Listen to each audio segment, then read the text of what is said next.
Okay, so this post has kind of blown up in the HighLevel Facebook group. This is a dashboard that I was playing around with, and you can embed it in your HighLevel account. And I actually can't go back or close out of this because Facebook is broken. Okay, there it worked. But a lot of people were asking me how I built this dashboard, and in this video, I'm going to show you how you can build your own custom dashboard. So if we come back to my HighLevel, this is at the agency level. We can see this dashboard here. We have new contacts created. We can sort by that, coverage rate, speed to lead, one value, blah, blah, blah. And then we can see a map of all our locations. And this is actually something that you can embed into a location itself. So that means that you can actually create a custom dashboard component here that shows up on the regular dashboard, and you can embed, whatever information you want, like that table or different charts, whatever you want that's custom, because the reporting built into HighLevel is pretty limiting and there isn't any reporting at the agency level. So let's get into exactly how you can do that. Okay, so the first thing to know is you should watch this video at 2 times speed because I like to yap, but basically what we have is, I'll just draw this out, is at the top, at a high level, we have HighLevel, or GHL.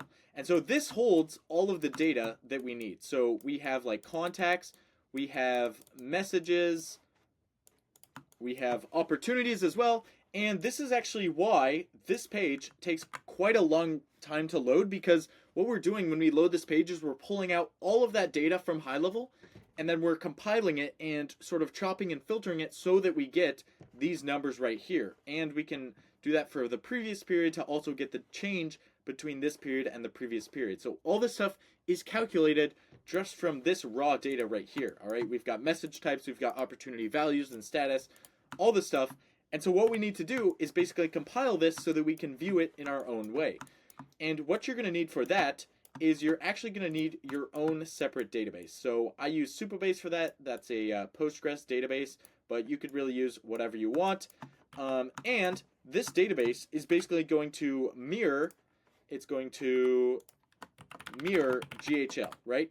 And the reason we do this is we want to basically have all of the data in a super accessible form. Because when you get data from HighLevel, you basically have to use an API request, which means like this is only accessible via API and webhooks, okay? Which means it's pretty slow to pull the data out, and it's not going to work for a dashboard.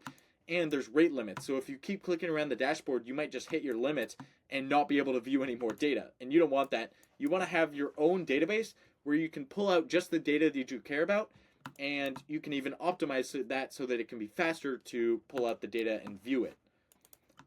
And so the way we do this, there is two ways, and you have to use both of them basically. So one is the API, and then the other is webhooks, okay?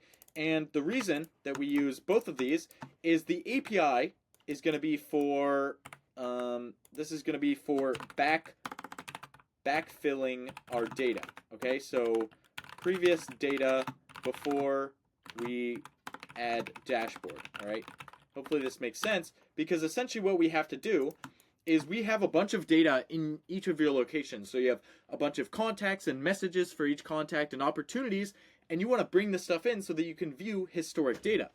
On the other hand, whenever a new contact is created or a message goes out, what you have to do is use a webhook to catch this data coming from HighLevel, okay? And I'll show you what that looks like, all right? So basically, so the first thing that you need to do is create an app for HighLevel. So you go to marketplace.gohighlevel.com, you create an account, and you create an app, okay? And this is not going to be an advanced kind of full tutorial of creating an app and setting it up, because I have another video that talks about that. But what we do is you create an app, and then what we need to make sure is that we have the right permissions for this app. So in terms of scope, this app that we have has every single permission in terms of reading data, because if you update these permissions, you have to uninstall and reinstall the app, which takes a lot of time and it's a pain in the ass. So if you just select all the permissions at the start, then you don't have to mess with that. You can just use these as you need them. But what we have here is we have opportunity, we have opportunities read-only, we have contacts read-only, we have messages read-only, message read-only. And so we have the ability to read all of this data, And what we're going to do is we're going to turn on webhooks for that type of stuff. So we can have a webhook that goes out whenever a contact is created, deleted, updated, DND, tag, and then we can also look for inbound message, outbound message, all this type of stuff. And that's going to be sent to our webhook URL right here, which is going to show up in our logs on our account. And you can see this is what the event looks like. So we have the location ID, the app ID, and we have all the information about that message, or all the initial information which we need to call the API to enrich. And so that is basically the first part, where we're catching these webhooks and then we're turning them into data that can be put into the database. And I'll show you what this webhook receiver looks like. So for any request that we get, we're basically just logging that out. That's what you could see in the logs. And then we're looking for installs and uninstalls so we can make the necessary changes. And then for saving this data, so if basically what we're doing here is I have a premium app and a free app on this account, and if the app is not premium, then we're just skipping any message saving. But if it is a premium app, then we're going to save this information. So if we have something that is like save message, basically what we do is we run this function and we insert that contact because we have to link the contact to the message. We insert the user because we have to link the user to the message, the conversation, and then we get the full message data, and we have an API call right here that basically returns a full response of all the message data, because you can have some message data that is incomplete, all right, when it comes in from a webhook. So basically what you have to do is catch all this data and insert it into the database so that you can later show it on the dashboard. Now, that's only for when an app is basically running and already working. Then we have another step here, which is once they initially install the app, we have to backfill all of the data. So what we have here is whenever we install a location, we install the company, and then the locations get installed under that. Then we're going to backfill that data. And so I'll go to this task. And essentially what we're doing is we get the access token for that location. Then we get a list of all of the pipelines and all of the pipeline stages. Then we insert that into the database. Then what we do is we get a list of every single contact in that location. Okay, so this is pretty important because if you want to have data that you can look back on so that you know the dashboard is working rather than waiting for all the data to show up, you have to do this. And so we're using the API to pull out a list of all the contacts. We do it in pages of 100, which is why I said the API is not that good, because we can only pull out 100 at a time, whereas with our database, we can pull out 1,000 contacts at a time. And so we pull out that list of 100 contacts, and for each contact, basically what we're going to do is put it in the database, and then also get that contact history, which is where we get extra contact info. So we make an API request to get more info than was returned in the initial list. And then we update that in the database. We get all the opportunities associated with this contact. And then we insert those into the database. Then we get all the conversations, because I don't know if you've noticed, but HighLevel has contacts. And then under contacts are conversations. And then under conversations are messages, okay? And then, so we get all the conversations. And then we get message history. So for each conversation that each contact has, we trigger this task, which gets every single message and tries to compile it into a list that can be inserted into the database. So this is a lot. I mean, this is basically most of the work of setting up the dashboard, is creating a mirror of the data in a separate database. So I'm going to write here, hardest part, all right? Jeez, I can't type. But yeah, this is the hardest part of this whole thing, is setting up a database that can mirror HighLevel.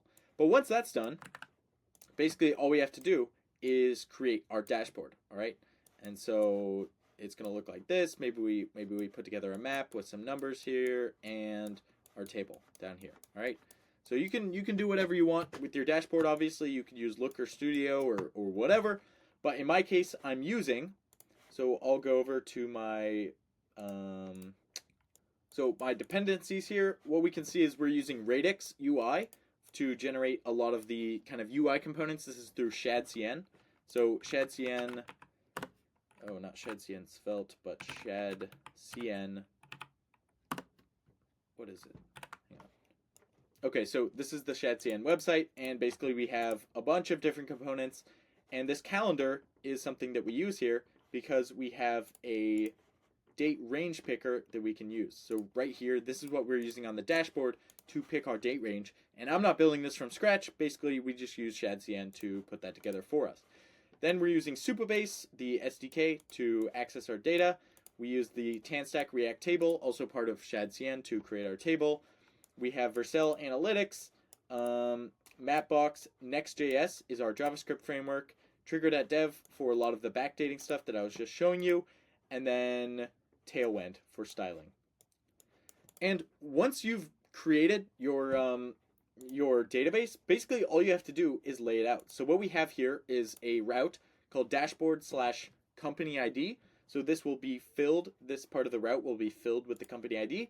And then all we're doing is we're loading all this stuff. And this is actually, this was the wrong file, but this is what it looks like. So basically we have a bunch of state tracking here. And what we're doing is we're using effect to load our data.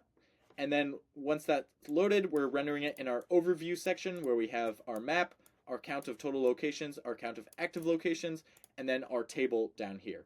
And so this is what that task looks like. So we're basically, this is what our query looks like from the database. So we have our current period and our previous period, which is calculated. So we have the period start date and then the period end date, and then we're also calculating the previous period.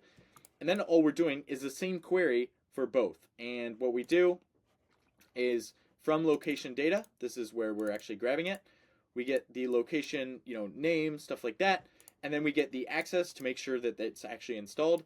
We get the contacts. We get the messages for each contact and the opportunities for each contact. And then we do the same for the previous period.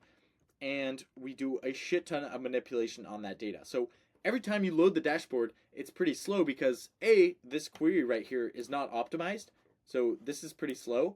And then also we're doing all of this stuff on the server, which could be improved, but we're basically filtering down these opportunities. We're sorting them, or these contacts, we're sorting them. We're doing a bunch of data manipulation to make sure that we can create the table we want. So that is a pretty full explanation of how I built this app. I'll go back to it, of how I built this app. As you can tell, it's pretty basic, but to add, a location-specific page or a user-specific page, it's not that much harder because we already have all the data that we need. And so that's the hardest part. If you're using Zapier or something like that to catch the data, I'm sorry, you're going to go broke. You have to use something like AWS Lambda, or in my case, I'm using Vercel. It's not going to break the bank. But you're going to be dealing with, 1,000, 2,000 events a day, and Zapier, you're just going to go absolutely, you're going to be living in a cardboard box like tomorrow if you did that. Because literally, if let's say it's 100,000 events per month, $500 a month for Zapier. Like, I pay maybe 20 with Vercel, So anyways, I would recommend doing this in code. If you're also going to get much better performance, and that's really kind of the best way, the only way to put together a real kind of dashboard that can rival the built-in ones for HighLevel. So hopefully this video was educational or helpful. If you want help building out something like this for your business, click the link below. I'd love to help you and just talk with you and see kind of what your options are. So anyways, thanks for watching, and I'm out.